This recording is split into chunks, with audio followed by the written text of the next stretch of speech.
We are on the air, 93.1 FM WRPN Ripon and the Ripon Channel. Tonight, the Ripon Area Community Theatre presents our radio drama production of Charles Dickens' holiday classic, A Christmas Carol, adapted and directed by Brian Reilly, and featuring the voices and live sound effects of our very talented cast. Tonight's radio play is brought to you by Fortify Bank and the Ripon Noon Kiwanis Club. More about them during our performance. But for now, hear our voices and listen close.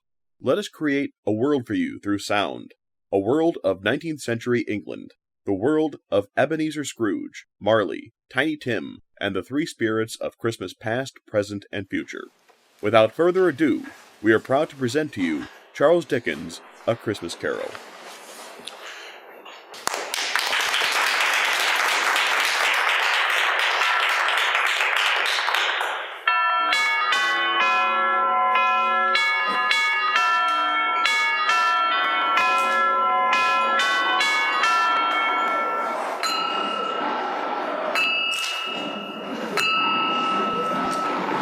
Marley was dead to begin with. The register of his burial was signed by the clergyman, the clerk, the undertaker, and the chief mourner. Scrooge signed it, and Scrooge's name was good for anything he chose to put his hand to. Old Marley was as dead as a doornail. Mind, I don't know of my own knowledge what there is particularly dead about a doornail. No, I might have been inclined myself to regard a coffin nail as the deadest piece of ironmongery in the trade. Too true, but the wisdom of our ancestors is in the simile, and far be it for any of us to question it, Marley was dead. As dead as a doornail. And Scrooge knew he was dead? Of course he did. How could it be otherwise? Scrooge and he were partners for I don't know how many years. Scrooge was his sole executor, his sole administrator, his sole assign, his sole residuary legatee, his sole friend, and sole mourner. And even Scrooge was not so dreadfully cut up by the sad event, but that he was an excellent man of business on the very day of the funeral, and solemnized it with an undoubted bargain. There is no doubt that Marley was dead. This must be distinctly understood, or nothing wonderful can come of the story we are going to relate. And so, it is with this fact in mind that once upon a time, of all the good days in the year on Christmas Eve, old Scrooge sat busy in his counting house. It was cold, bleak, biting weather, foggy withal, and you could hear the people in the court outside go wheezing up and down, beating their hands upon their breasts and stamping their feet upon the pavement stones to warm themselves. Scrooge never painted out old Marley's name. There it stood years afterward, above the warehouse door, Scrooge and Marley. The firm was known as Scrooge and Marley. Sometimes people new to the business called Scrooge, and sometimes Marley, but he answered to both. It was all the same to him. Oh, but he was a tight-fisted hand at the grindstone, Scrooge. A squeezing, wrenching, grasping, scraping, clutching, covetous old sinner. No warmth could warm him. No wintry weather could chill him. Foul weather didn't know where to have him. The heaviest rain and snow and hail and sleet could boast of the advantage over him in only one respect. They often came down handsomely, and Scrooge never did. No greater emotion could be evoked in Scrooge other than scorn. Not even the angelic voices of carolers singing in celebration of the Yuletide.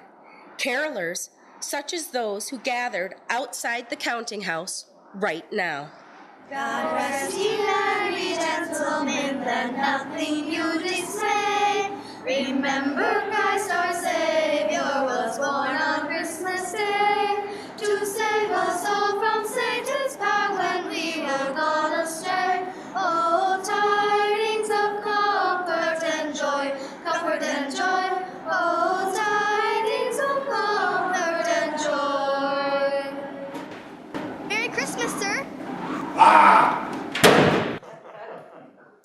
Even as Scrooge returned to his desk, he glowered at his clerk, Bob Cratchit, with his usual sneer of disdain. Scrooge always kept his office door open that he might keep an eye on his clerk. Bob Cratchit sat in a dismal little cell beyond a sort of tank where he copied letters. Wrapped in a white comforter, trying to warm himself at his candle, in which effort, not being a man of a strong imagination, he failed. Achoo! Oh dear. Sir. Yes, Mr. Cratchit.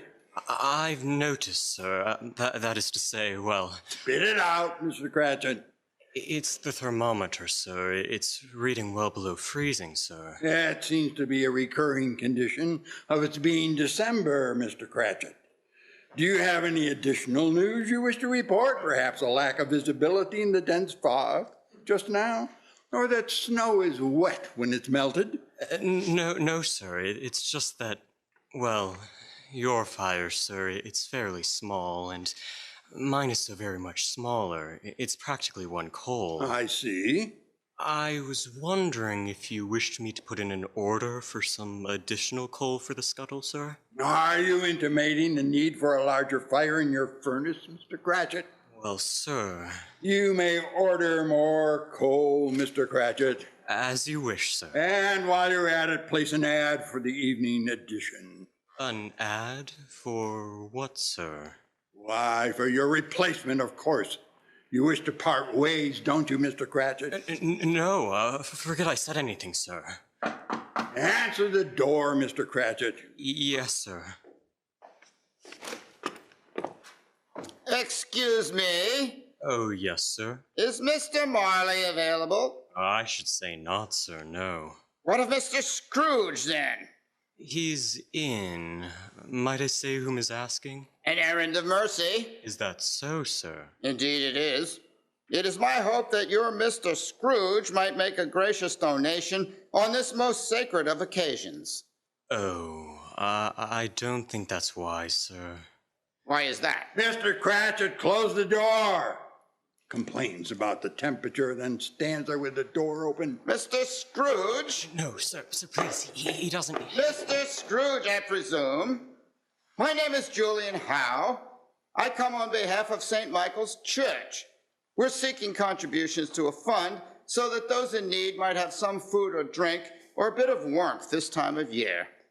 We choose this time because it is a time of all others when want is keenly felt and abundance rejoices.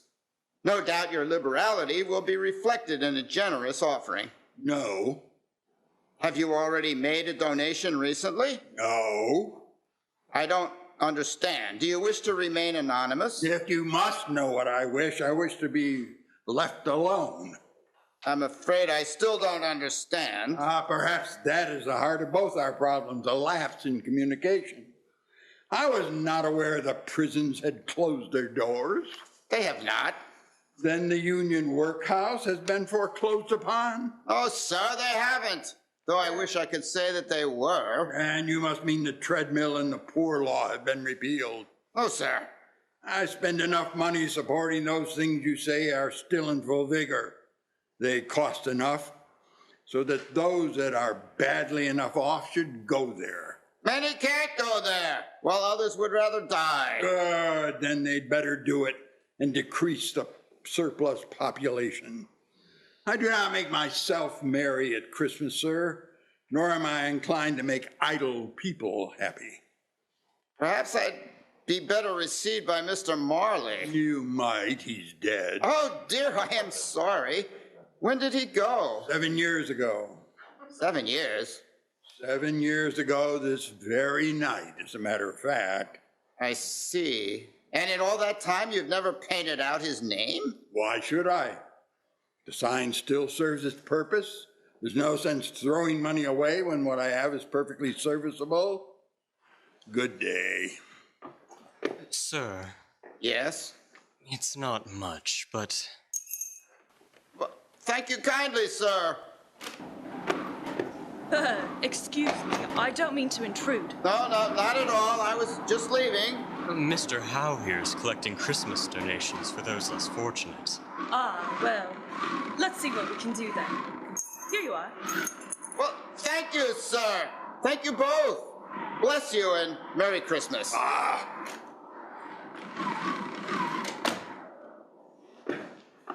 Merry Christmas, Uncle. God save you. Humbug. Christmas? A humbug? Uncle, surely you don't mean that. I do. What right do you have to be merry this time of year? You're poor enough. Then what right do you have to be dismal, Uncle? You're rich enough. What is Christmas but a time to pay bills without money? A time for finding yourself a year older and not an hour richer. Out upon Merry Christmas. I say, every idiot who goes about with Merry Christmas upon his lips should be boiled with his own pudding and buried with a stake of holly through his heart he should. Uncle! Nephew, you keep Christmas in your way and let me keep it in mine. Keep it? But you don't keep it. And let me leave it alone. Much good may it do you, much good it has ever done you. There are many things from which I might have derived good, by which I have not profited, I dare say, Christmas among the rest. But I am sure I have always thought of Christmas time, when it has come round, apart from the veneration due to its sacred name and origin. If anything belonging to it can be apart from that, as a good time, a kind, forgiving, charitable, pleasant time, the only time I know of in the long calendar of the year when men and women seem by one consent to open their shut-up hearts freely and to think of people below them as if they really were fellow passengers to the grave and not another race of creatures bound on other journeys. And therefore, Uncle, though it has never put a scrap of gold or silver in my pocket, I believe that it has done me good and will do me good. And I say, God bless it. Let me hear another word from you, Mr. Cratchit, and you'll keep your Christmas by losing your situation. As for you, dear nephew, have you come here for a specific purpose? Or is it now your life's occupation to proselytize the pleasure of celebrating your religion, and today just happens to be my lucky day?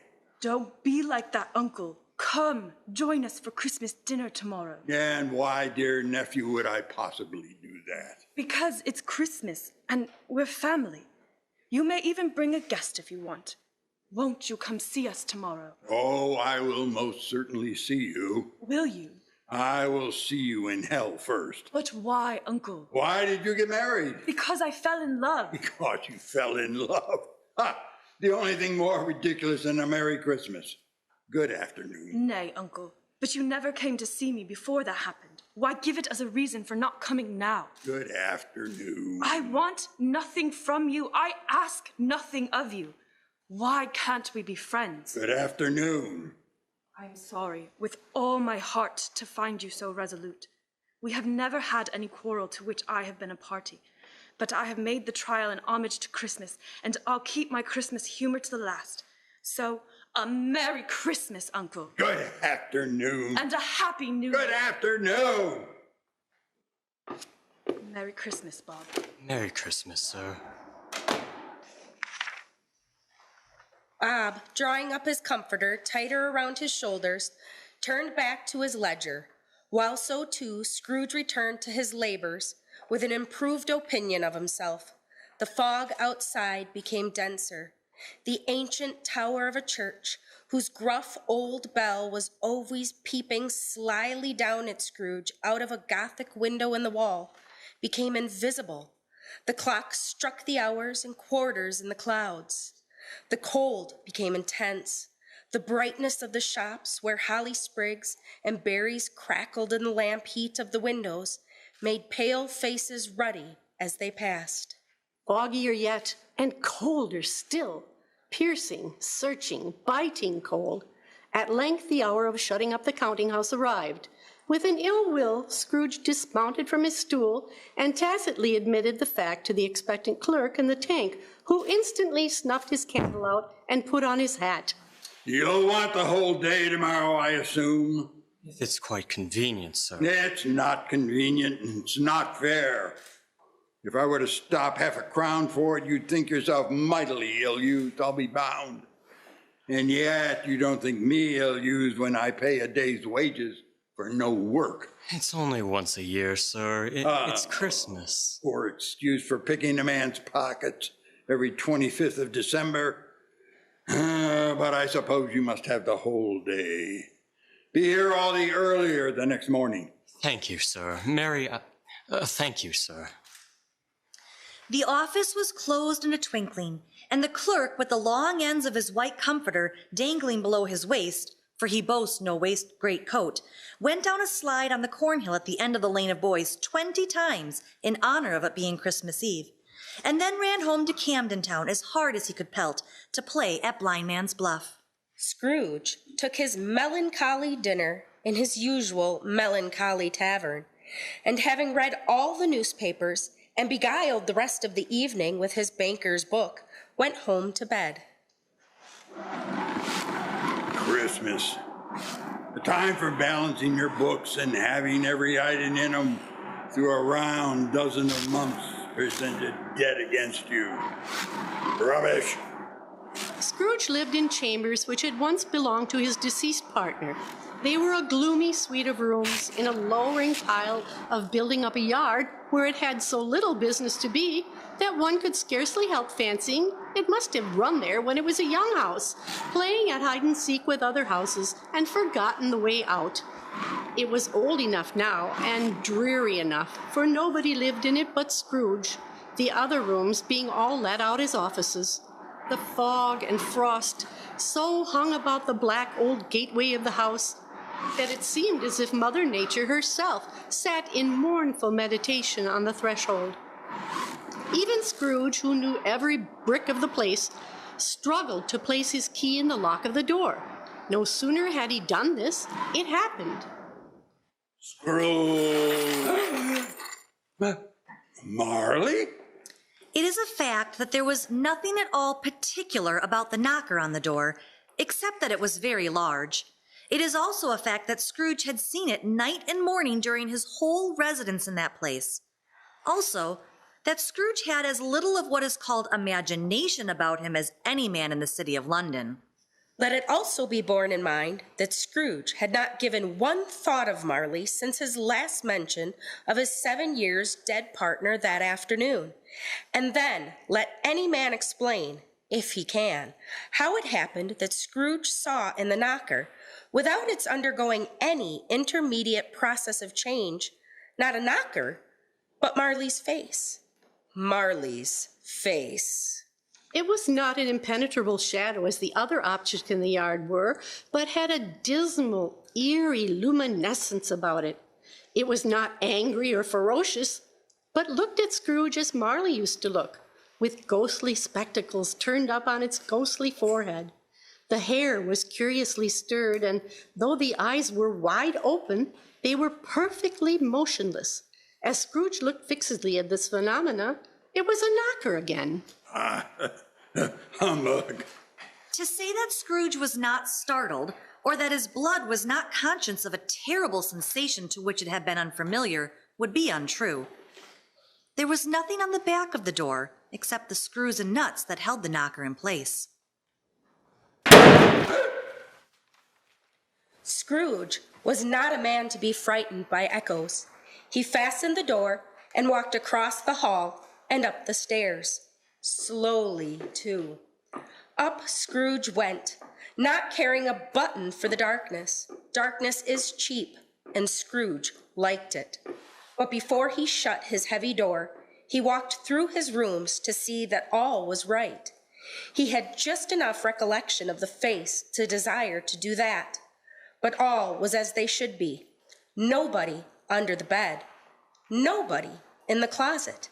Nobody in his dressing gown, which was hanging in a suspicious attitude against the wall. Quite satisfied, he closed his door and locked himself in. Double locked himself in, which was not his custom. He changed into his dressing gown, slippers, and his nightcap, and sat down before the fire to take his gruel. It was a very low fire indeed, nothing on such a bitter night. He was obliged to sit close to it and brood over it before he could extract the least sensation of warmth from so little fuel. Upon the wall hung a disused bell, and communicated, for some purpose now forgotten, with a chamber in the highest story of the building. It is a fact that in all the many years Scrooge had occupied this dwelling, the bell had never uttered a single tone.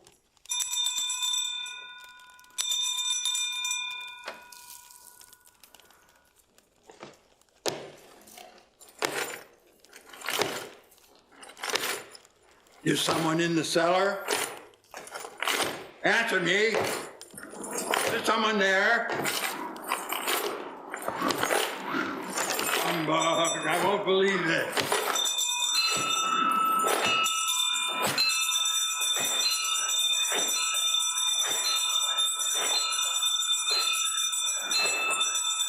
Stop it, please, stop it. Who's there? Is anybody there? Scrooge flew open the door and peered into the pitch-black void of the hallway. But there was no one. Humbug. Scrooge. Scrooge turned back to face the room, and as his eyes took in the sight before him, the color immediately drained from his face. He fell to his knees and cried out, I know him, Marley's ghost. The same face, the very same. The chain Marley drew was fastened about his middle. His body was transparent, so that Scrooge, observing him and looking through his waistcoat, could see the 2 buttons on his coat behind. Who are you? You know who I am. In life, I was your partner, Jacob Marley. Do spirits sit? They can. Do it then. You don't believe in me. No, I don't. Why do you doubt your senses? Oh, because little things make them cheats. You may be an undigested bit of beef, a blot of mustard, a crumb of cheese, a fragment of an undone potato. Yes, there's more gravy than of grave about you, whatever you are. I never knew you to be particularly waggish, Ebenezer. Nor am I now. Then perhaps it is your terror which you are vainly trying to conceal. Oh, why should I be frightened of a figment? A figment? Seek thee yonder window. The air was filled with phantoms, wandering in restless haste and moaning as they went. Every one of them wore chains like Marley's. Some were linked together, none were free. Many had been personally known by Scrooge at one time. Dreadful apparition, why do you trouble me? Why do spirits walk the earth? Why do they come to me? It is required of every man that the spirit within him should walk abroad among his fellow men and travel far and wide. If they do not go forth in life, they are condemned to do so after death, doomed to wander through the world and witness what it cannot share, but might have shared on earth and turn to happiness. I have walked this earth these 7 years, bearing the weight of these chains I forged in life. You are wearing such bindings yourself, Ebenezer. I see none. They are there. Their weight rivaled mine 7 years ago, and you have labored on them since. How are these irons forged? Through iniquity, through selfishness, every failure to do right by your fellow man. You see others as obstacles to avoid or resources to exploit. You place yourself above them, and that is why they will rise above you. But you were always a good man of business, Jacob. Business? Mankind was my business. The common welfare was my business. Charity, mercy, benevolence were all my business. My trade was but a drop in the comprehensive ocean of my business. Very little more is permitted to me. I cannot rest I cannot stay. I cannot linger anywhere. My spirit never walked beyond our counting house. Mark me, in life, my spirit never roved beyond the narrow limits of our money-changing hole. And weary journeys lie before me. Oh, don't be flowery, Jacob. Tell me what must be done. I am here tonight to warn you that you have yet chance and hope of escaping my fate. One of my procuring, Ebenezer. Oh, you were always a good friend to me, Jacob. Thank you. You shall be visited by 3 spirits. Or spirits? That's your idea of hope. I think I'd rather not. It is your only hope to escape the path laying before you and free yourself of the bonds wrapped around you. Expect the first spirit tomorrow when the bell tolls 1. The second will come the following night at the same hour, and the third the next night when the final stroke of 12 has ceased to vibrate. Please, I've had my fill of spirits. Can't I have them all at once? Can't you fulfill the purpose these others will serve? I must go. Expect to see me no more, Ebenezer. The apparition walked backwards from Scrooge, passing through the window and joining the other spirits. Whether these creatures faded into mist or mist enshrouded them, Scrooge could not tell. But they and their spirit voices faded together, and the night became as it had been when he walked home. Whether due to the lateness of the hour or his glimpse of the invisible world, Scrooge was left speechless and quite exhausted, and went straight to bed without undressing, and fell asleep upon the instant. We will return to the Ripon Area Community Theatre radio drama performance of A Christmas Carol after a brief word from our sponsors. Kids need a mentor. Kids need support. Kids need a helping hand. Since 1924, the Ripon Noon Kiwanis has been serving the youth of our community and has been a proud sponsor of the Ripon Area Community Theatre for over 25 years. The Kiwanis believe that when you give a child the chance to learn, experience, dream, grow, succeed, and thrive, great things can happen. The Noon Kiwanis Club is generous with its time, creative with its ideas, passionate about making a difference, and having fun along the way. The Noon Kiwanis meets Tuesdays at noon in the PDR of the Ripon College Commons. Guests are always welcome. You can learn more about the Ripon Noon Kiwanis by visiting their website at riponnoonkiwanis.org. From Christmases past, 145 years to be exact, Fortify Bank has been helping build community. Much has changed, but one thing has stayed the same. People need financial security to build their dreams upon. More than a bank, Fortify Bank is growing Wisconsin. Member FDIC, Equal Housing Lender. We now return to the Ripon Area Community Theatre radio play production of A Christmas Carol on 93.1 WRPN. Even in the best of times, Ebenezer Scrooge was not what you would call a sound sleeper.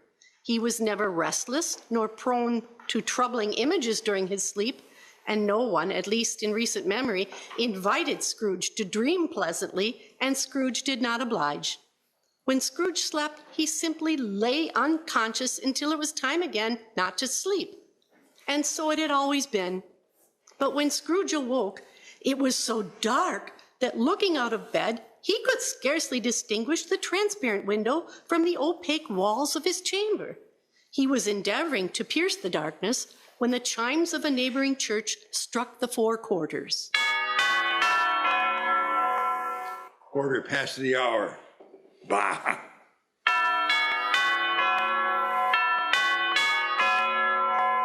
Half past. Rubbish.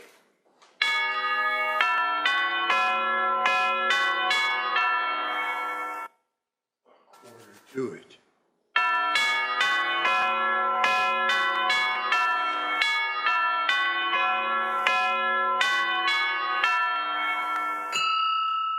The hour itself.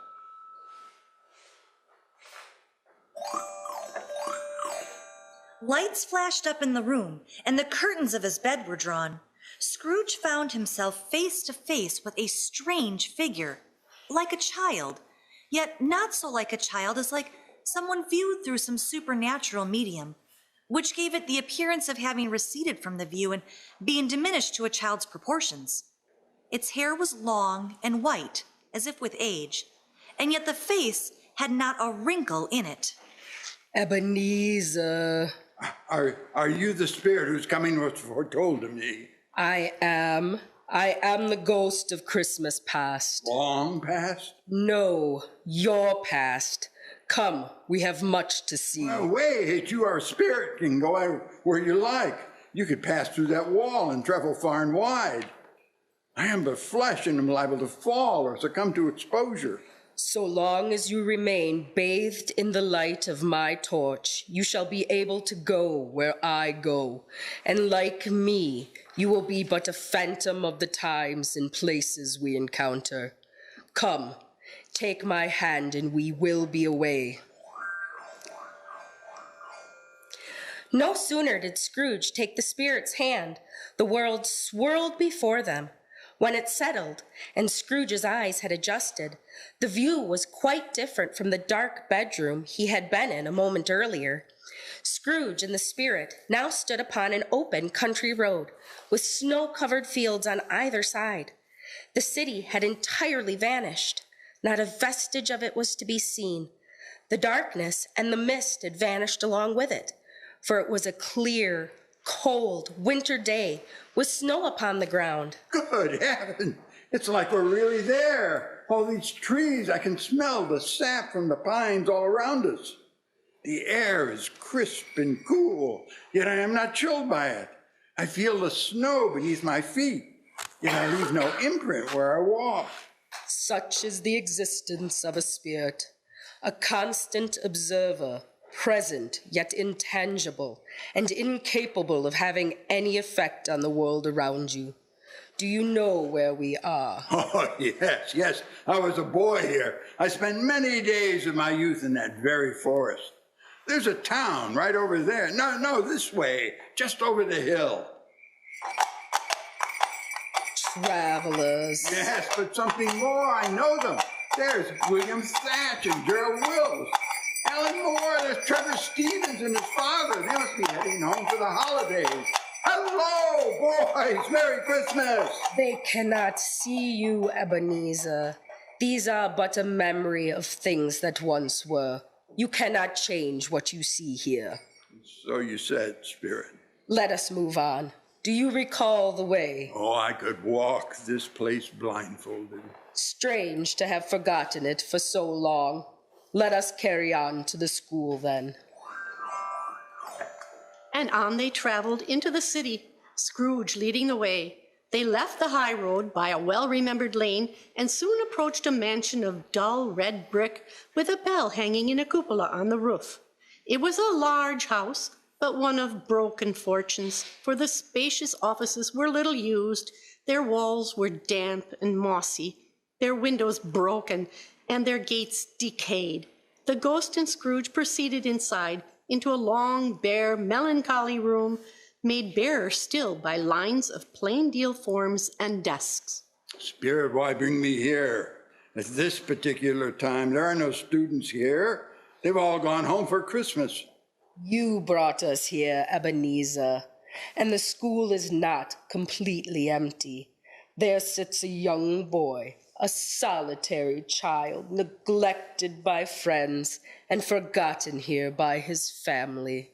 The spirit touched him on the arm and pointed to one of the desks, the only one in the entire room not unoccupied, where sat a lonely boy, intent upon reading near a feeble fire. Scrooge sat down upon a form and wept to see his poor, forgotten self as he used to be. Remembering the words the captain of the robbers used to cause the door to open and shut, he had the curiosity to try if his pronouncing them would have the same effect. Accordingly, he went among the shrubs, and perceiving the door concealed behind them, stood before it and said, "Open sesame." The door instantly flew wide open. You're wrong, Spirit, you see. See, it's Alibaba.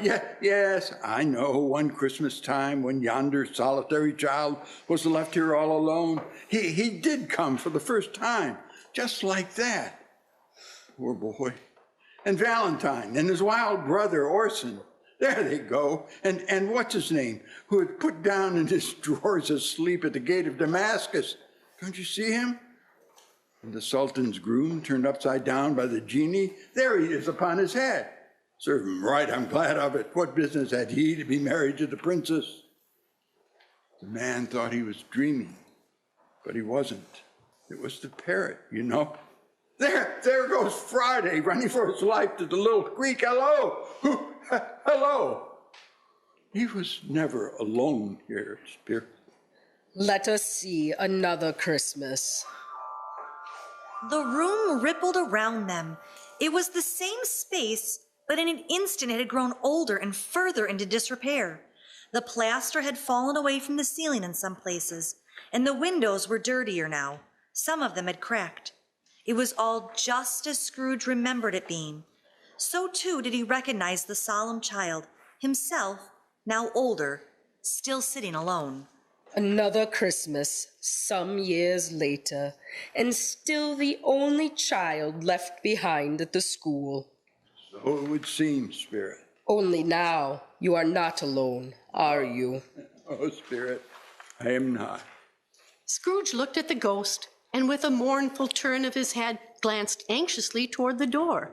It opened, and a little girl, much younger than the boy, came darting in, putting her arms about his neck. I have come to bring you home, dear brother. To bring you home. Home with a friend. Yes, home for good and all. Home forever and ever.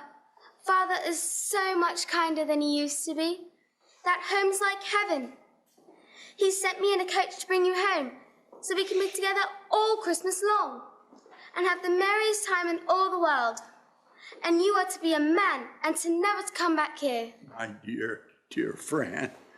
Always a delicate creature, whom a breath might have withered, but she had a large heart. Indeed she did. Spirit, I wish to leave. She died a woman. Please, Spirit, take me away from here. And had, as I think, children. One child, Spirit. Your nephew. Yes.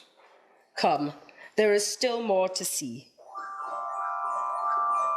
Although they had but that moment left the school behind them, they were now in the busy thoroughfares of a city. It was made plain enough by the decoration of the shop windows that here too it was Christmas time again. But it was evening, and the streets were well lit. The ghost stopped at a certain warehouse door. Do you know this place? I do know it, Spirit. I know it, yes. I apprenticed here. This is Fezziwig's counting house. Shall we enter? Oh, it's just as I remember. Yo-ho, Ebenezer! It's old Fezziwig, bless his heart. It's Fezziwig, alive again. Here I am, sir. Yo-ho there, Ebenezer, Dick! Dick Wilkins, my fellow apprentice, to be sure, bless me. Yes, there he is. Sir, Ebenezer and I were just finishing up the days of work before the guests arrived. No more work tonight. Christmas Eve, Dick. Christmas, Ebenezer. Let's have the shutters up. Hilly-ho, clear away, my lads, and let's have lots of room here. Hilly-ho, Dick. Cheery up, Ebenezer. There was nothing they wouldn't have cleared away, or couldn't have cleared away, with old Fezziwig looking on. It was done in a minute. Every movable was packed off as if it were dismissed from public life forevermore. In came a fiddler with a music book and went up to the lofty desk and made an orchestra of it. Look sharp, lads. The guests are arriving. Ah, here's Miss Fezziwig, one vast substantial smile. And there the three Miss Fezziwigs, beaming and lovable. Do you have a fancy turn with one of them, Ebenezer? I think I might ask the eldest to dance. Judging by the 6 or so gentlemen arriving behind them, whose hearts they've already broken, I think not, old chap, but best of luck to you. I say, I do believe the fiddler has struck up. Sir Roger de Coverley. And there goes Fezziwig and Mrs. Fezziwig. Old Fezziwig always stood out to dance with Mrs. Fezziwig. Top couple, too, with a good stiff piece of work cut out for them. 3 or 4 and 20 pair of partners. People who were not to be trifled with. People who would dance and had no notion of walking. But if they had been twice as many, or 4 times, old Fezziwig would have been a match for them. Old Fezziwig and Mrs. Fezziwig had gone all through the dance. Advance and retire, both hands to your partner, bow and curtsy, corkscrew, thread the needle, and back again to your place. Fezziwig cut so deftly that he appeared to wink with his legs, and came up upon his feet without a stagger. Do you recall this evening well? Oh, yes, Spirit. But not just this evening. There were many like it, and each of them a delight. The dances, then forfeits, and more dances, and the great piece of cold roast, and oh, the cold boiled too. Such magnificent mince pies. Sir Roger de Coverley, and always plenty of beer. A small matter to make these silly folk so grateful. Small? The people here, were they happy with the festival? Yes, of course. They were always very happy. Was this reserved for the wealthy or upper classes? Not at all. All were welcome, and all came to Fezziwig's ball. From the cook and the milkman to the boy across the way, who was suspected of not having board enough from his master. The joy was shared by all. Then more remarkable still that he has spent but a few pounds of your mortal money. 3 or 4, perhaps? Is that so much that he deserves this praise? It isn't that, Spirit. He had the power to render us happy or unhappy, to make our service light or burdensome, a pleasure or a toil. Say that his power lies in words and looks, in things so slight and insignificant that it is impossible to add and count them up. What then? The happiness he gave us is quite as great as if it cost a fortune. Oh. What is it? Nothing. It's just, I should like to be able to say a word or two to my clerk just now, that's all. You attended many of these events, but this one was of particular importance, was it not? Vera? Are you Mr. Scrooge? I am. And you are? Well, I'm Uncle Johann's niece. Uncle Johann? Mr. Fezziwig? Yes. He said I should make a point of meeting you tonight. He did? Yes, I believe he thought you might ask me to dance. Dance? You do know how. I'm afraid I've never done much dancing, or had the chance to become very good at it. Perhaps you just needed the right partner. Perhaps. Or perhaps we should sit. Sit? Yes, it's awfully warm in here for dancing, don't you think? Do you not want to dance with me? I would love to dance with you. Come, Scrooge. It is time for us to leave here. Spirit, must we go already? There is another Christmas we must visit before returning to your time. An important encounter some 3 years hence. 3 years? Oh, no, Spirit. No, please, Spirit. Take me home, I beg of you. My time grows short. Quick. This was not addressed to Scrooge or to anyone whom he could see, but it produced an immediate effect. Once again, Scrooge saw himself older now, a man in the prime of life. His face did not yet have the harsh and rigid lines of later years, but it had begun to wear and show the signs of age and avarice. There was an eager, greedy, restless motion in his eyes, which showed the passion that had taken root. He was not alone, but sat beside Belle, who, if possible, had only grown more beautiful. It matters little to you, very little. You do not see that an idol has replaced me. No idol has replaced you. Nothing could ever replace you. But it has, and I have made my peace with it. You prize profit ahead of everything, even love, and you can't bring yourself to admit it. I will not have you resent me for hampering your ambition, so I release you. Release me? Belle, please, sit. Let us talk about this. There is nothing to talk about. There is much to talk about. I have not sought release from you, nor could I ever resent you. Couldn't you? Wouldn't you? Eventually, you would surely come to discover me as the source of your unhappiness. Never. The only unhappiness I have ever known is your absence. I don't believe you. It's the truth. And yet, you choose to bury yourself in your work, going days, sometimes weeks, without us seeing one another. Are you truly, willfully unhappy during all of that time? My body may not be present, but my heart will always be yours. My thoughts, my very soul, are always with you. Do you not believe me? I believe in many things. Things I trust to be true. Then you do not trust me. I did once. But not anymore. I've seen how you've changed. You're so very different from the man I first met. What have I done to have hurt you so? Nothing. I don't believe that. To have done anything that might have pushed you away from me is surely an egregious error. I want to understand how it is I've changed so much from the man you fell in love with. I don't understand what you want out of life anymore. Your lust for money, for worldly things, cannot be sated. The work I do for us, for our future together, for the life we deserve with one another. Have I ever asked anything more of you than your devotion? What is your fortune without time to share it with someone? What kind of future would we have if you are not present? So your solution to my absence is to make it permanent? It will pain me deeply, yes, but the wound will heal much quicker than if you slip away from me little at a time as you do now. But it is not I who chose to remove you from my life. You made that decision long ago. Have I ever sought your release? In words? No, never. In what then? In an altered spirit.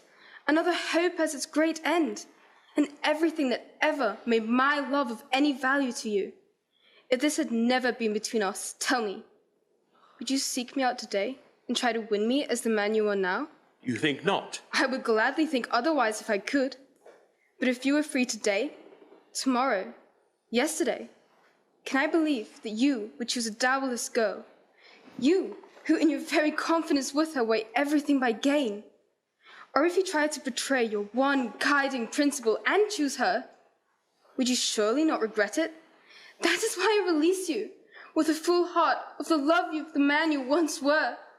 It may pain you for a time, but you will no doubt dismiss the recollection of it gladly, as an unprofitable dream, from which it happened well that you awoke. May you be happy in the life you have chosen, Ebenezer. Well, you damn fool, go after her! They can't hear you, Ebenezer. Come, my time has passed. The spirit waved its ghostly hand, and Scrooge became conscious of being exhausted and overcome by an irresistible drowsiness, and further, of being in his own bedroom. Scrooge had barely time to reel to bed before he sank into a deep, heavy sleep. The Ripon Area Community Theatre will return with the continuation of their radio drama production of Charles Dickens' A Christmas Carol in just a moment. Every day, Fortify Bank fuels progress in the towns and neighborhoods where you live and work. Your money turns into loans for individuals and small businesses you know, guiding your present financial needs with a thoughtful eye to the future. More than a bank, Fortify Bank is growing Wisconsin. Member FDIC, Equal Housing Lender. We will now take a short 10-minute intermission.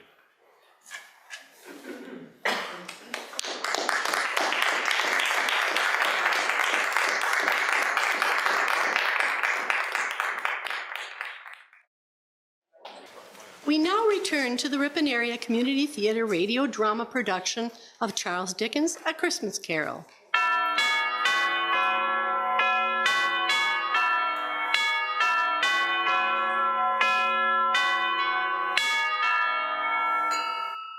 Scrooge awoke suddenly to the toll of the bell and sat up in bed. He tried to prepare himself for almost anything, parting all the curtains surrounding his bed, that he might face the next spirit at the moment of its arrival. What he was not, however, prepared for was nothing. When the bell struck 1 and no shape appeared, he began to tremble. 5 minutes, 10 minutes, a quarter of an hour went by, yet nothing came. Then, all at once, where Scrooge lay upon his bed became the very center of a blaze of light, which streamed upon it when the clock proclaimed the hour, and which, being only light, was more alarming than a dozen ghosts, as he was powerless to make out what it meant. Scrooge's curiosity overwhelmed his fear, and he traced the source of the light to the adjoining room from whence it emanated. The moment Scrooge's hand was on the lock, a strange voice beckoned from the adjacent room. Come in, Ebenezer! Come in! It was his own room. There was no doubt about it, but it had undergone a surprising transformation. The walls and ceiling were so hung with living green that it looked a perfect grove, from every part of which bright, gleaming berries glistened. The crisp leaves of holly, mistletoe, and ivy reflected back the light, and such a mighty blaze went roaring up the chimney than the hearth had ever known in Scrooge's time, or Marley's, or for many and many a winter season gone. Heaped up on the floor to form a kind of throne were turkeys, geese, game, poultry, brawn, great joints of meat, suckling pigs, long wreaths of sausages, mince pies, plum puddings, barrels of oysters, red-hot chestnuts, cherry-cheeked apples, juicy oranges, luscious pears, immense 12 cakes, and seething bowls of punch that made the chamber dim with their delicious steam. In an easy state upon this couch, there sat a jolly giant, glorious to see, who bore a glowing torch, which he held up high to shed its light on Scrooge as he came peeping round the door. Come in, come close and know me better, man. I am the ghost of Christmas present. Scrooge entered timidly and hung his head before the spirit. He was not the dogged Scrooge he had been, and though the spirit's eyes were clear and kind, he did not like to meet them. You have never seen the likes of me before? Never. Have you never walked forth with the younger members of my family, meaning, for I am very young, my elder brothers born in these latter years? I don't think I have. I am afraid I have not. Have you had many brothers, Spirit? More than 1,800. A tremendous family to provide for. Spirit, conduct me where you will. I went forth last night on compulsion, and I learned a lesson which is working now. Tonight, if you have aught to teach me, let me profit from it. Touch my robe. Scrooge did as he was told and held the robe fast. Holly, mistletoe, red berries, ivy, turkeys, game, poultry, sausages, oysters, pies, and punch all vanished instantly. So did the room, the fire, the ruddy glow, the hour of night, and they stood in the city streets on Christmas morning, where the people made a brisk music of a living city. Spirit, you and your kind travel most expeditiously. Mine is but a short existence. I cannot dally. Scrooge and the spirit strolled through the streets of London. Shoppers hurried eagerly to the hopeful promise of the day, tumbling up against each other in the doorways and on the streets. The sight of these poor revelers appeared to interest the spirit very much, for he stood with Scrooge behind him in a baker's doorway, and taking off the covers as their bearers passed, sprinkled incense on their dinners from his torch. Oi, watch where you're going with that. You watch where you're going. Coming out of nowhere, nearly making me lose my basket. The ghost of Christmas present held out his torch and shed a few drops of water from it on the quarreling pair, and in an instant the mood changed. I am sorry, truly. Just trying to hurry home is all. Well, I understand that, and no harm done. Again, I'm very sorry, miss. Of course. Merry Christmas. Merry Christmas. Spirit, I wonder you, of all the beings in the many worlds about us, should desire to cramp these people's opportunities of innocent enjoyment. I? You would deprive them of their means of dining every seventh day. Often the only day on which they can be said to dine at all, wouldn't you? You seek to close those places on the seventh day, and it comes to the same thing. I seek? Forgive me if I'm wrong, but it has been done in your name, or at least in that of your family. There are some upon this earth of yours who lay claim to know us, and who do the deeds of passion, pride, ill will, hatred, envy, bigotry, and selfishness in our name. but they are as strange to us and all of our kith and kin as if they had never lived. Remember that, and charge their doings on themselves, not us. The ghost of Christmas present in Ebenezer continued on throughout the city. The spirit imparted his torch, sprinkling its incense on the doorways and the passerby, until they came to one particularly handsome but unassuming home in a modest part of the city. Here, it appeared to be the spirit's intended destination. Where have you brought me, spirit? Do you not recognize it? I cannot say I have ever been here. Is this place important? I am unaware of any person, place, or thing in all creation that is unimportant. But to you, this is a place of great importance. Please, spirit, I do not know it. You are unfamiliar with the home of your nephew, Fred? Fred? This is Fred's home? I have never been here before. Spirit, wait, where are you going? Inside, of course. There's a gathering anon. Come, Scrooge, we shall be guests of your nephew. I think I'd rather not, Spirit. Why? You said you wanted to continue benefiting from these lessons. I don't belong in this house. Your nephew invited you to Christmas dinner, did he not? A platitude, that's all. He doesn't truly want me here. How can you be certain of that? Because he only asked because of Fran, out of obligation toward his mother. Your sister? Yes, she asked him to look after me upon her death. I was older than her by near 10 years, and she still mothered me for as long as I remember. Even on her deathbed, her thoughts were not of her own well-being, but of mine. He doesn't actually want me here. He just respects her memory. If you are to benefit from my visit, you must come inside. We are but shadows. They will not be aware of our presence. Very well, Spirit. This doesn't appear to be much of a gathering. Sarah's two sisters and Fred's friend Topper shall arrive presently. A short guest list. Topper, happy Christmas. Happy Christmas, old chap. I'm not late, am I? Not at all. You're actually the first to arrive. And that will be our other guests. Abigail, Joanna, how pleasant it is to see you. Merry Christmas, Fred. Merry Christmas. Merry Christmas. Abigail, Joanna, this is my friend Topper. Topper, these are my sisters. A pleasure. Merry Christmas. Merry Christmas. I believe we met before at Fred and Sarah's wedding. Ah, of course. How could I forgotten meeting such lovely ladies? Where is Sarah? She's in the dining room with George. George? Is this the lot of us for this evening? Who's George? Sarah and I have been feeling a bit exhausted lately, so we thought we'd keep it a fairly intimate gathering. That's understandable. Spirit, I don't understand. It'll just be you, Sarah's sisters. You said there were only going to be 3 guests. Me, Sarah, and of course, George. Who is George? The door opened to the dining room, where a small feast awaited them. There were oysters and ham, potatoes, cranberries, pudding, minced pies, rum punch, and a goose that had been cooked to golden perfection.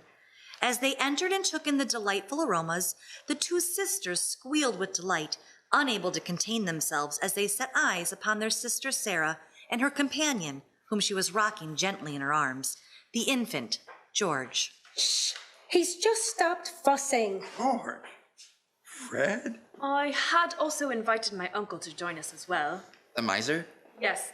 His response was to say the whole thing was a humbug. Did he really? Please sit. The food is ready and all are here. Topper, will you say grace? How old is he? 1 month, 9 days, 3 hours, and 27 minutes. This looks wonderful, Fred. I had no idea Fred had become a father. So, your uncle actually called Christmas a humbug? As I live. And he meant it too. Why do you think he wanted you to join him and his family this evening? He never said. I believe he sent letters. Is this your Uncle Scrooge you're always talking about? I never opened them. You talk about him awful lot, but I've never really set eyes on the man. Is he real or just some kind of character they just made up? Was he at your wedding? Oh, he's very real. And no, he was not at our wedding. He wants nothing to do with us, and that's fine by me. Ah, Sarah, he's a comical old fellow, and that's the truth. Not so pleasant as he might be. However, his offenses carried their own punishment, and I have nothing to say against him. I'm sure he was very rich. At least always say so. What of it? His wealth is of no use to him. He doesn't do any good with it. He doesn't make himself comfortable with it.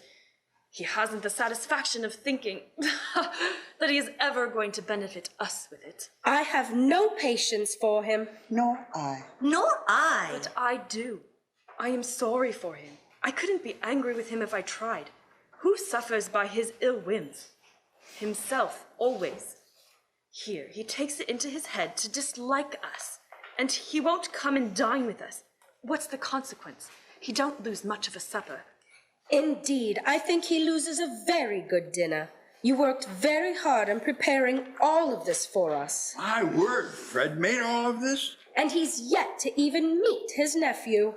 I'm sure he hasn't forgotten that I'm a chef at Alex Xavier's. I had Alex Xavier's. Why, that's not far from my office. I stopped eating there for some reason, but I don't recall why. Well, it was a very good meal, Frederick. Truly magnificent. You should open your own restaurant. Yes, I can smell all the wonderful foods he prepared. Would that I could afford to, but Sarah and I have little George to think about, and hopefully a little brother or sister someday. Not today, or tomorrow for that matter. But all those considerations must come before such flights of fancy. One odor stands out in particular. Perhaps your Uncle Scrooge could lend you the money to open a restaurant. Oh, no. He would never entertain such an idea. Something familiar, but what? Topper, did you enjoy your meal? Oh yes. Jolly good. I especially enjoyed your minced pie. Minced pie, yes. Franny made mince pie every Christmas.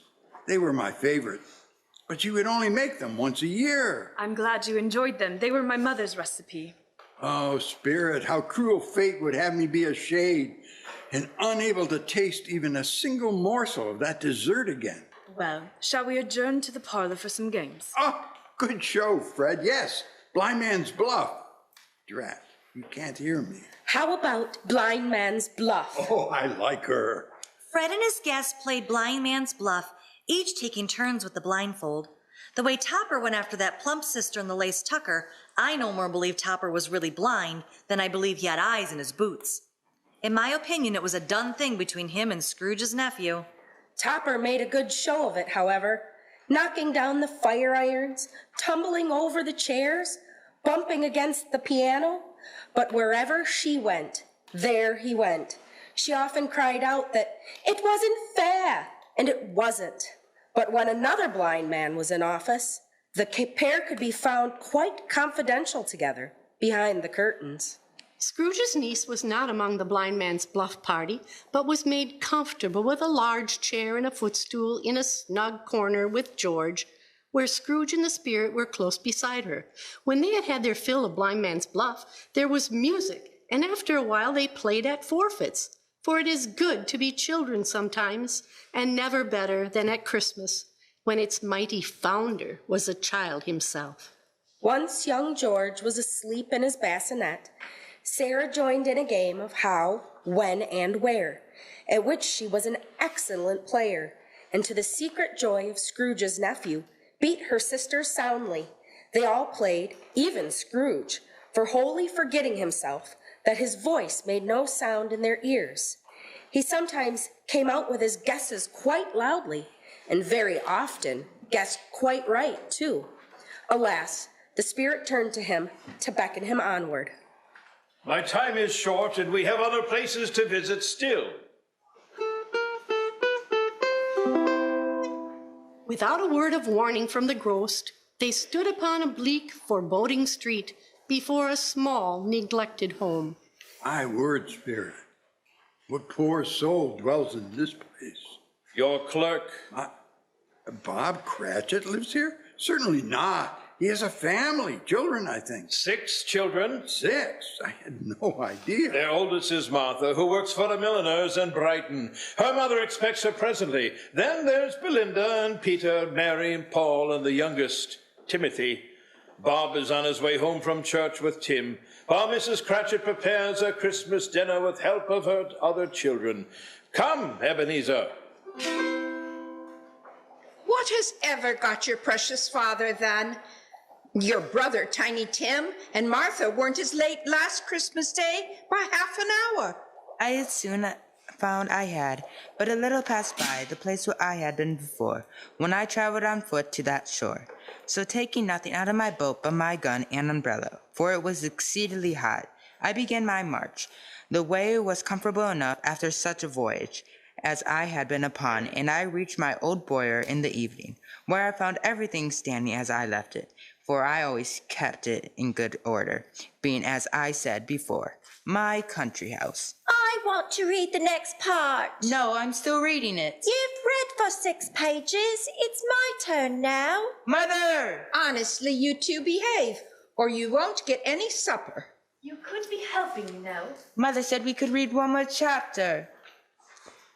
Scrooge was transfixed by the children reading by the light of the fire and readily recognized the story.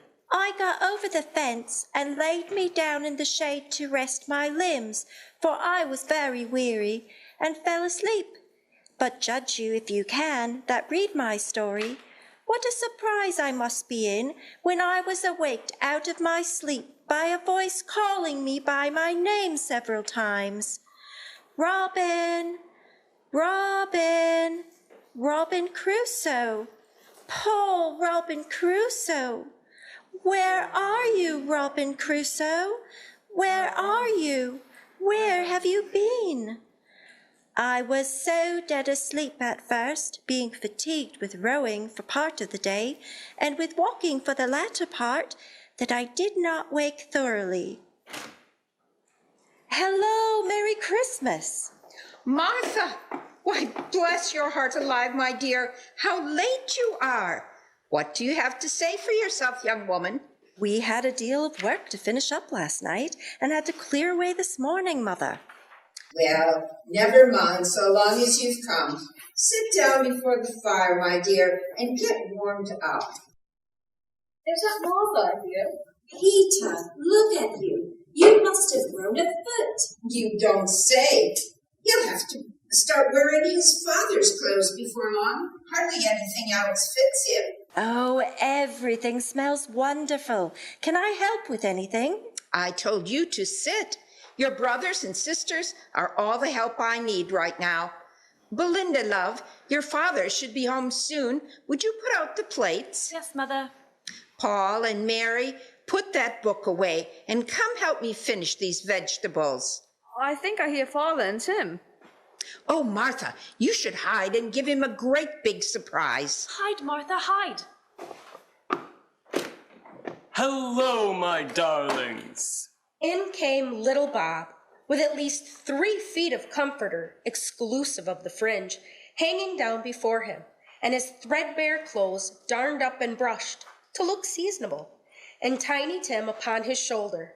Alas for Tiny Tim, he bore a little crutch and had his limbs supported by an iron frame. Children, aren't you going to welcome your father home? Hello, Father. Hello, Father. Hi. Hello, Father. Where's Martha? Not coming. Not coming. But it's Christmas. I don't know what to tell you. She sent word she couldn't make it. Why are you all staring at me like that? I think they're hiding something, Papa. Hiding something? That's a very interesting idea, Tim. What could they be hiding? Let's see, is there something under this table? No. How about in this pot? Oh my dear, that smells wonderful. My mouth waters in anticipation. There never was such a goose. Let's see. From behind a small cupboard door, for there were few places in the small Cratchit home for a grown woman to hide, and Martha was not particularly hidden well, the eldest Cratchit emerged from her hiding place, giving her father a turn. Oh, Martha, you're here. Hello, Father. Happy Christmas. It is wonderful to see you. You gave me a surprise. A wonderful Christmas surprise. How are things in Brighton? Are you enjoying your work there? It's work. How was church? A wonderful service, dear. I hope the people saw me there in church. And why's that, Tim, my sweet? So that they may remember upon Christmas Day. Who made lame beggars walk, and blind men see. Oh, Tim. All right, children. Go take your brother Tim here and wash up for supper. Come on, Tim. Mary, did you read another chapter? You promised to wait until I could be here. We'll read it again after supper, Tim. Oh, my love. How was he today, really? As good as gold and better. You heard him. Somehow he gets thoughtful, sitting by himself so much, and he thinks the strangest things. My love, you can't fool me. I can hear the tremor in your voice. The boy is not well. He is here now, and that is all that matters, my dear. The family is here, all together, right now. How about a toast? To the future, and whatever may come. To having the children at home. Can we join with a toast? Of course, my dear, of course. Here you are, Martha, Peter, Belinda. To Mr. Scrooge, the founder of the feast. Ah, Mr. Scrooge. My dear. What's wrong with Mr. Scrooge? Well, he's the... My dear, it is Christmas. To Mr. Scrooge. A Merry Christmas to us all, my dears. God bless us. God bless us, everyone. Soon, the family was back at it in preparation of Christmas dinner. Such a bustle ensued that you might have thought a goose the rarest of all birds. And in truth, it was something very like it in that house. Mrs. Cratchit made the gravy. Master Peter mashed the potatoes with incredible vigor. Miss Belinda sweetened up the applesauce. Martha dusted the hot plates. Bob took Tiny Tim beside him in a tiny corner at the table. Paul and Mary set chairs for everyone. At last the goose was carved, and when the long expected gush of stuffing issued forth, one murmur of delight arose all around the board. There never was such a goose. Its tenderness and flavor, size and cheapness were themes of universal admiration. After dinner, there was pudding and brandy, after which the cloth was cleared and the hearth swept and the fire made up. Tim sat very close to his father's side upon his little stool. Bob held his withered little hand in his, as if he loved the child and wished to keep him by his side, and dreaded that he might be taken from him. Tell me, Spirit, what of Tiny Tim? What does his future hold? My sight of what lies beyond the now is hazy. I see shadows of what might be if today's course remains unaltered. And what do you see in that event? I see a crutch without an owner, carefully preserved. We must continue on. In the blink of an eye, Scrooge and the Spirit stood on a street that was well lit and carefully maintained. A kindly-looking man of some advanced years approached the threshold of a modest but well-kept home and placed his key in the lock and stepped inside. Spirit, that man looks familiar, but I can't place where I know him. The man was Mr. Julian Howe, who had visited Scrooge earlier, asking for a donation to benefit those in need. Are you so quick to forget? Of course I do know him, the man from St. Michael's, who inquired about the charity. Why are we here, Spirit? This was the first inquiry from Scrooge that the Spirit failed to answer. Instead, the ghost of Christmas Present smiled and walked forward, passing through the door as if it were air. Scrooge held back for a moment, then followed with deep hesitation. He had done many impossible things during his involvement with spirits, but moving through solid objects was still something he was unaccustomed to. His fear of colliding with the door proved to be unwarranted, as it bid him passage as though it were not there. Mr. Howe appeared to live a humble existence. There was no indication that he neither possessed great wealth, nor was his house a squalid living. There did not appear to be anyone else about the house apart from Mr. Howe, the spirit, and Scrooge. Scrooge and the spirit watched Mr. Howe prepare his evening repast. There was no grey goose, no ham, no turkey, no mashed potatoes, and no minced pies. Mr. Howe appeared to live quite alone, and expected no guest with whom to celebrate the holiday. His meal consisted solely of some bread and a bowl of soup he had warmed upon the hob, and consumed quietly and solitarily at his dinner table. Spirit, I confess I pity the sight of this man alone, without friend or family at Christmas. But I'm not sure I understand the necessity of why we're here. He does not appear to want for more than company. There is that, but much more. Tell me, has he no family? He has children, but they have married and have children of their own, and no longer live in the city. He hears from them often and is happy for them, but he misses them. And his wife? Deceased more than 3 years now.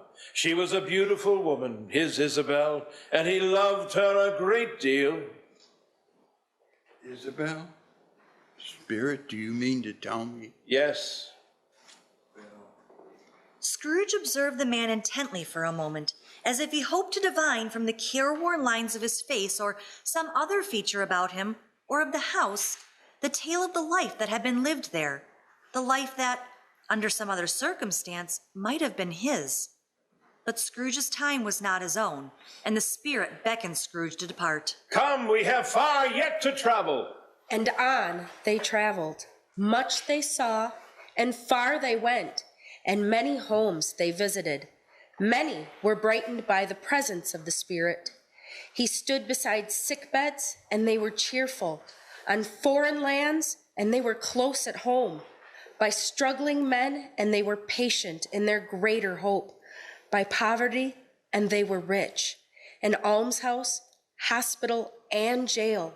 In misery's every refuge, where vain man in his little brief authority had not made fast the door and barred the spirit out, he left his blessing and taught Scrooge his precepts. They visited the workhouse, where a group of young boys polished off their bowl of gruel, each with the smallest piece of bread they had been given on account of the holiday. Oi, is this all we get? What do you expect, workers? More than this. Your pa kept a cook shop, eh? Well, we don't eat like that around here. Well, if we don't get another basin of gruel, I might just have to eat one of these other brats. It's Christmas. Surely they'll give us more if we asked. Who are you fooling? They're just as liable to lock us up or throw us into the street. It wouldn't hurt to ask, would it? But who would ask? We draw lots. The smallest of the boys, Richard, as a cruel fate would have it, drew the smallest lot. Before most of the other boys could see what he'd drawn, his friend and confidant, Oliver, who saw how Richard's luck had turned, surreptitiously switched Richard's with his, hiding their hands under the table. Before Richard could say a word, Oliver had shown his lot and had already gotten up from the table. Oliver, don't! Advancing on the master, basin and spoon in hand, Oliver, somewhat alarmed at his own temerity, said, Please, sir, may I have some more? More? An animated discussion took place among the workhouse masters and governors. Oliver was ordered into instant confinement. Here, what will happen to that boy? A bill will be posted next morning on the outside of the gate, offering a reward of £5 to anyone who would take Oliver Twist off the hands of the parish. And then? The further removed we are from now, the harder it is for me to see. And the other boy, the one young Oliver wished to protect? I see an empty seat, mournfully abandoned but not long vacant. Have they no refuge or recourse? Are there no prisons? Are there no workhouses? My time grows short. We must be on our way. And on they traveled, visiting miners upon the moor and sailors upon the sea. The night grew long, and as it did, Scrooge observed the spirit growing older, but never spoke of it until they left a children's 12th night party, when, looking at the spirit as they stood together in an open place, he noticed that its hair was gray. Are all spirits' lives so short? My life upon this globe is very brief. It ends tonight. Tonight? Tonight at midnight. Hark, the time is drawing near.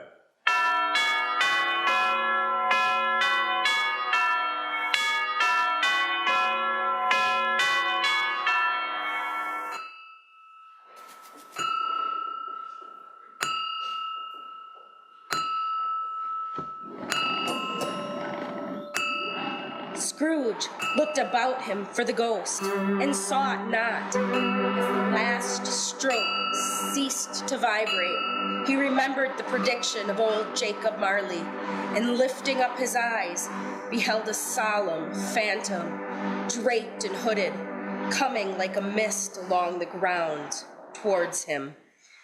The Ripon Area Community Theatre radio production of A Christmas Carol will return after these messages. Do you see a bright future ahead? Financial planning from Fortify Bank can give you the confidence and clarity to pursue your dreams, to buy a home, to grow a business, to leave a legacy, as generous as the holiday spirit. More than a bank, Fortify Bank is growing Wisconsin.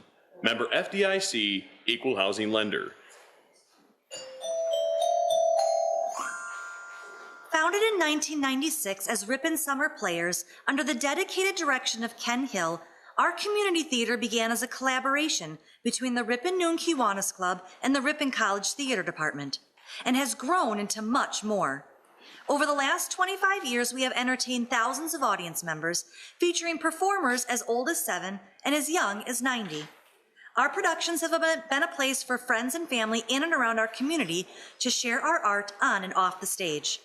As we move forward as the Ripon Area Community Theatre, we invite all of you to be a part of our community, whether as an audience member, a sponsor, a performer, or in one of the many vital roles behind the scenes. If you would like to find out more about how you can be involved, email us at riponareacommunitytheater@gmail.com. We now return to the final act of the RACT radio production of A Christmas Carol on 93.1 WRPN.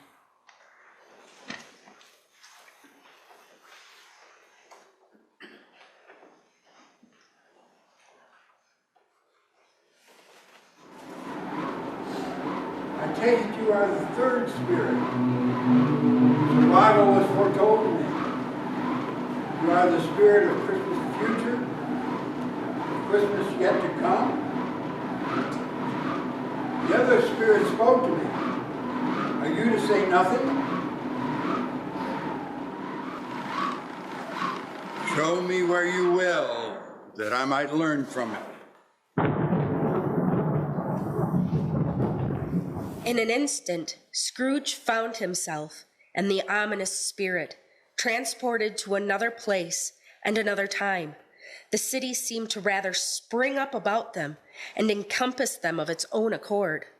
But there they were in the heart of it, on change, amongst the merchants who hurried up and down and clinked the money in their pockets, and conversed in groups, and looked at their watches and trifled thoughtfully with their great gold seals, and so forth, as Scrooge had so often seen them do. This is the financial district. I know it well, Spirit. But I do not see me in my usual spot. Does this reflect the changes I intend to make?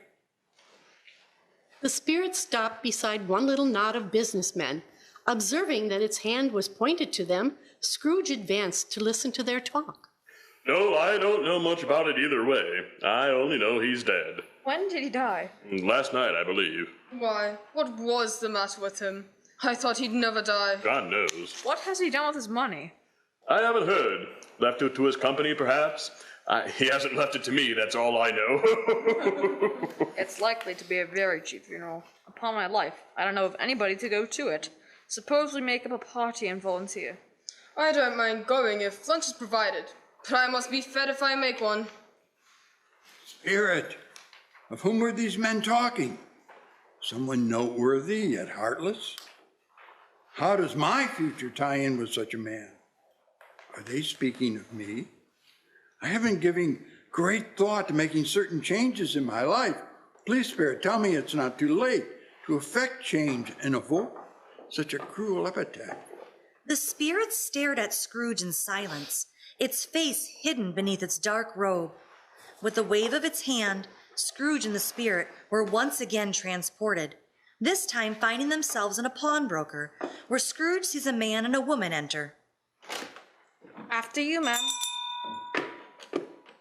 Is that Peter Cratchit? Cold, ain't it? Now colder than yesterday. Seasonable for Christmas time. Peter, Lily, a pleasant surprise. To what do I owe the pleasure? Well, old Scratch has got his own at last. Hey? Has he indeed? Well, what have you brought me? Bed curtains. Lovely set. Why, are these his blankets? And not a threadbare? Don't tell me this was the suit he was going to be buried in. Somebody was fool enough to do it, but I took it off again. If calico ain't good enough for such a purpose, ain't good enough for nothing. He can't look any uglier than he did. If he wanted to be treated better, he should have been more natural in his lifetime. Then maybe he'd have had someone to take care of him in the end. Well, that's your account, and I wouldn't give you another 6 pence if I was to be boiled for not doing it. What have you brought me, Peter? Let's see here. Sheets and towels, bit of wearing apparel. 2 old-fashioned silver teaspoons, a pair of sugar tongs, and a few boots, with half a crown, easily. I'm far too generous with either of you. Now, off you pop. Please, Spirit, what is the purpose of seeing the unkindness this man has received after death? Is it that his life parallels mine? Is that it? I have taken those lessons to heart already, I assure you. Once again, Scrooge was transported as the space swirled and bent around him and reformed. The ghost conducted him through several streets familiar to his feet, and as they went along, Scrooge looked here and there to find himself, but nowhere was he to be seen. They entered poor Bob Cratchit's house, the dwelling he had visited before, and found the mother and the children seated round the fire. Quiet, very quiet. The noisy little Cratchits were as still as statues in one corner, and sat looking up at Martha, who had a book before her. The mother and her other daughters were engaged in sewing, but surely they were very quiet. And he took a child and set him in the midst of them. Are you all right, Mother? The candlelight makes my eyes hurt. They're better now. Where is your father? It must be near his time. It's much past, actually. I think Father has walked a little slower than he used to these last few evenings. Mrs. Cratchit and her children looked eagerly at the door, expecting their patriarch to enter, but instead found the new arrival to be Peter. Peter Cratchit, what were you doing out so late and on Christmas? Nothing, Mother. Honest, I just met friends. Scrooge could tell from the look upon Mrs. Cratchit's face that she knew her son was not being entirely forthcoming, but her solemn demeanor also indicated that she was less inclined to question him further and was simply happy he was home. Go wash up. Your father will be home soon. Yes, Mom.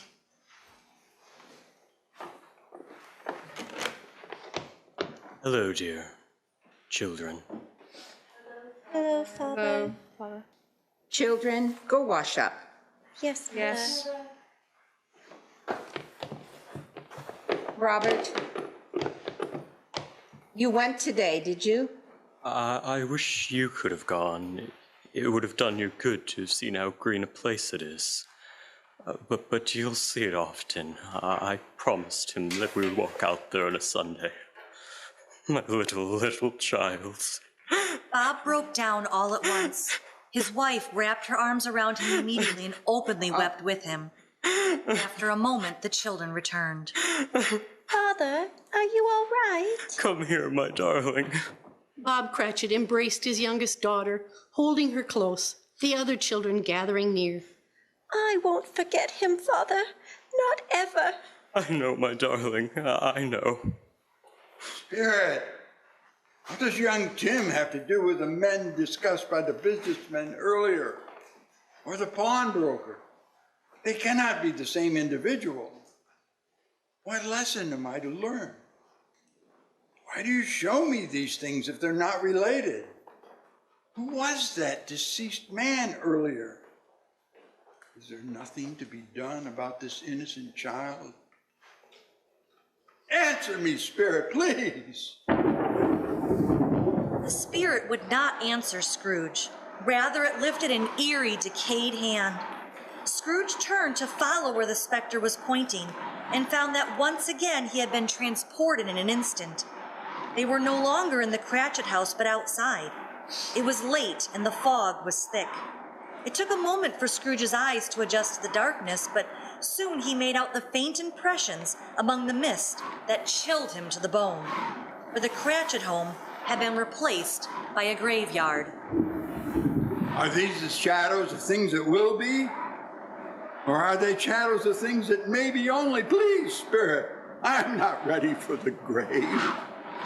Is that what this is, Spirit? This journey? Has it all been to prepare me for my death?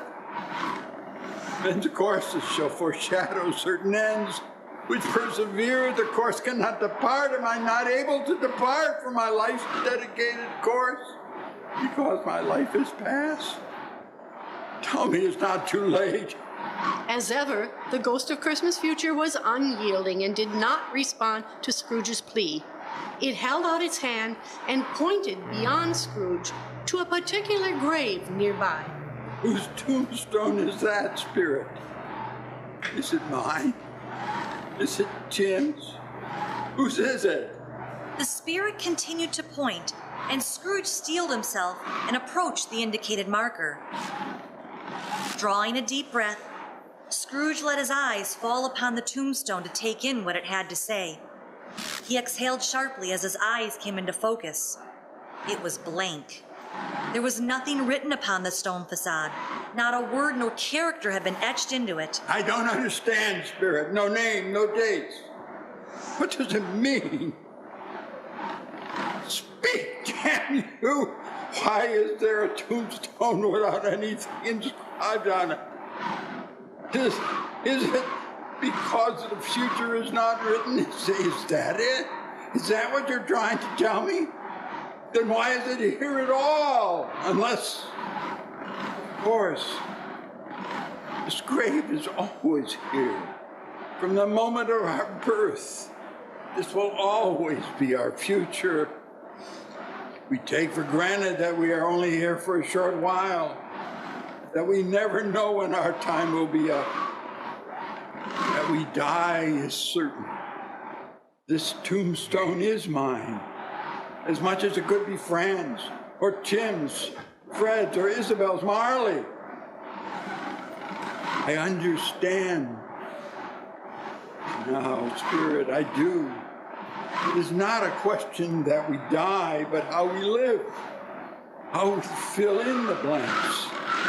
Scrooge fell to his knees in front of the spirit, clutching its black robes as he pleaded with it. I want to do that, Spirit. Oh, please. Tell me I have that chance to do better. I will honor Christmas in my heart and try to keep it. And all the year round, I will live in the past, the present, and the future. I will not shut out the lessons you and the other spirits have taught me. Assure me that I may yet change these shadows you have shown me. By an altered life, tell me it is not too late.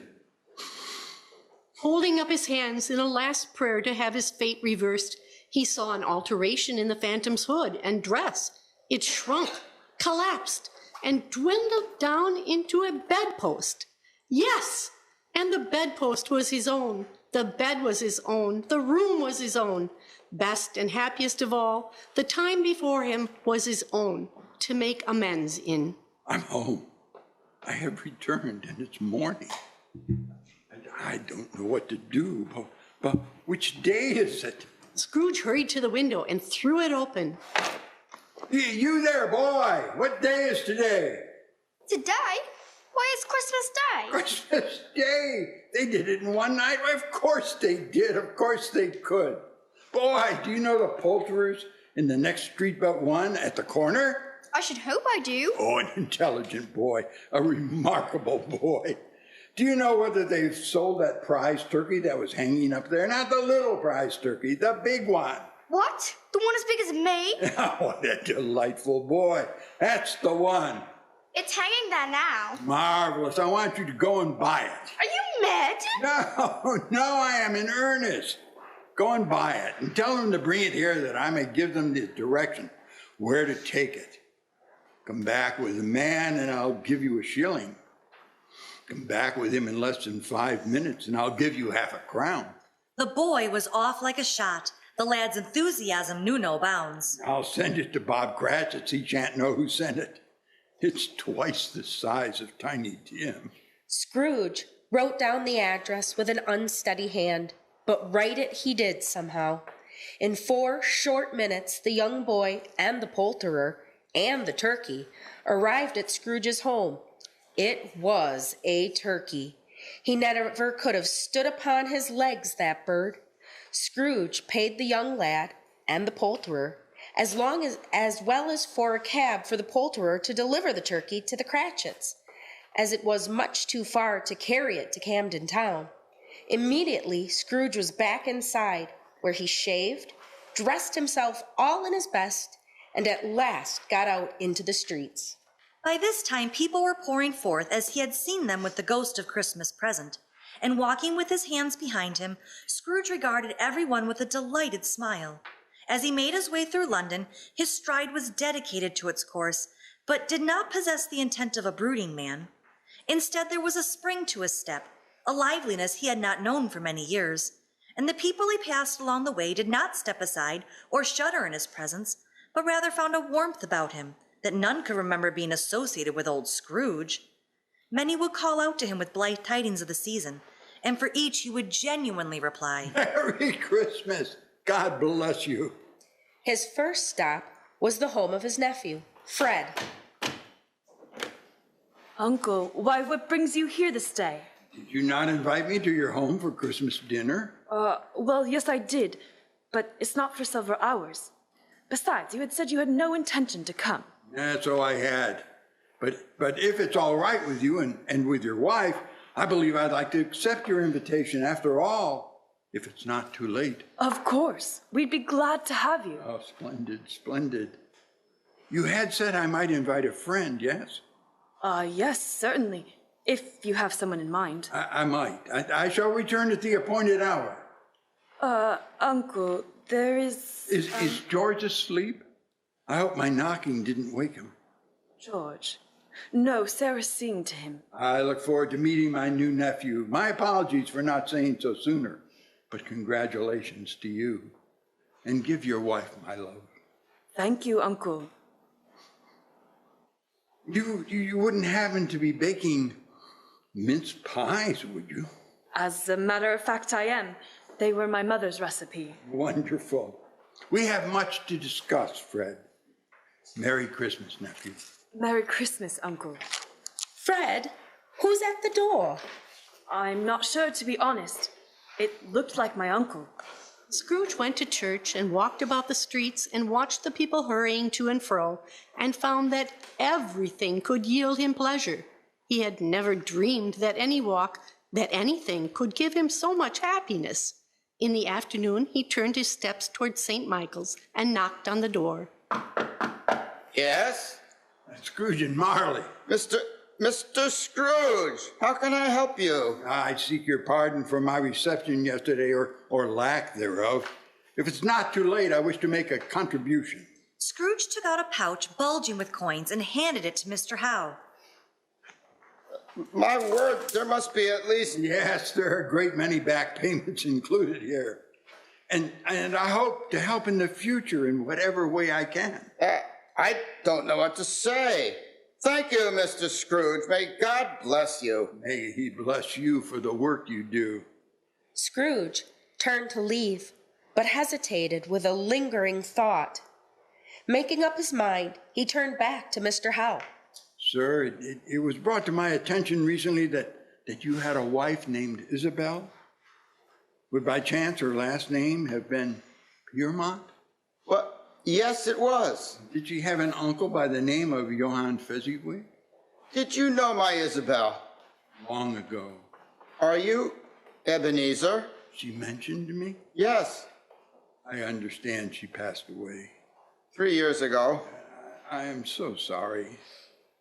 Mr. Howe, may I ask? Was she happy? I hope to honestly say she was. I loved her immensely. We had 4 beautiful children and now nearly twice as many grandchildren. They all live quite far from here now. Will you be having Christmas dinner? I have no company to share it with. Mr. Howe, would you care to accompany me to a Christmas dinner at my nephew's this evening? I wouldn't want to impose. Not at all. My nephew said I could bring a guest, and I would be very pleased if you would do me that honor. Here is the address, if you wish to attend. And if not, I understand, but I hope you'll at least come to see me about future endeavors. Tipping his hat to Mr. Howe, Scrooge once again set out upon the city streets. He soon found himself in Camden Town, standing before the meek home of his clerk, Bob Cratchit. Scrooge composed himself near as he could feign to his accustomed demeanor before knocking on the door. Mr. Scrooge, to what do I owe the pleasure? Pleasure, Mr. Cratchit. Do you think it was a pleasure to me to enter my counting house this morning? To find you not there? But sir, it's Christmas. I'm well aware of that, Mr. Cratchit. But you said the whole day, and I can make up any work I miss tomorrow. You shan't. I beg your pardon, sir. You heard me, Mr. Cratchit. Henceforth you shall not be employed as my clerk. As of today, you shall be manager and accountant for a particular business venture I intend to invest in with my nephew. I am afraid I don't follow, sir. A restaurant, Bob, a restaurant. Did you know my nephew was a chef at Alex Xavier's? I did, actually. But I believe his talents would be better suited in an establishment of his own. And I want you there to help him manage it. Manage a business, sir? A restaurant? Me? Oh, you have the head for it. And you'll start the day after tomorrow at twice your previous salary. Twice? All right, Bob. 3 times your old salary. And not a penny less. Are we in agreement? Yes. Splendid. Come to the office tomorrow, Bob, and we'll discuss the details, but not too early. Give my love to the family, Bob. And give this to your little ones, will you? Scrooge handed Bob a book Scrooge had pulled from his collection. It was well worn and was the very same one the elder Scrooge witnessed his younger self read from by the fireside so long ago. The Arabian Nights. I hope they enjoy it. Merry Christmas, Bob. Returning once more to his nephew's flat, Scrooge was at home in 5 minutes. Nothing could be heartier. His niece looked just the same. So did Topper when he came. So did the 2 sisters when each came. Mr. Howe joined them, and they all had a wonderful party, wonderful games, wonderful unanimity, wonderful happiness. Scrooge was better than his word. He did it all, and infinitely more. Martha, Bob's eldest, took her father's place at Scrooge's counting house, where she was closer to her family. Under Scrooge's guidance, she flourished in the job, and in a year's time, Scrooge was certain he'd found a worthy successor to his business. What's more, Fred's restaurant, called Francine's, was a critical success. Bob excelled at managing the affair, and at Scrooge's recommendation, Peter was brought on as Fred's apprentice and began learning his trade. And to Tiny Tim, who did not die, Scrooge was like a second father. Everywhere in the city, from the Cratchits to his nephew's family, to Mr. Howe, who became a close companion to Scrooge, and to all who meet Scrooge afterwards, He became as good a friend and as good a man as the good old city knew, or any other good old city, town, or borough in the good old world. He had no further intercourse with spirits, but lived upon the total abstinence principle ever afterwards. And it was always said of him that he knew how to keep Christmas well, if any man alive possessed the knowledge. That may be truly said of all of us. And so, as Tiny Tim observed, God bless us, everyone.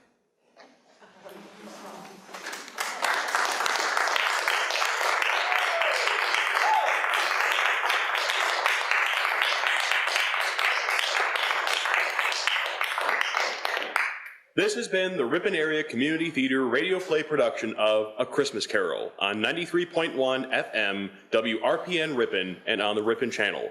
Brought to you by Fortify Bank and the Ripon Noon Kiwanis. Our ensemble voice and Foley artists tonight have been Lauren Sinclair, Chase Washkowiak, Ellie Sinclair, Roman Pulaski, Kendra Bakken, Gavin Esau, featuring Kimberly Hanson Sinclair, Jack Christ, Linda Jager, Kim Corbin, Joe Corbin, Alex Paulson, Dean Schaefer, Tammy Kenton, Michelle Taylor, Tanya Monet Bakken,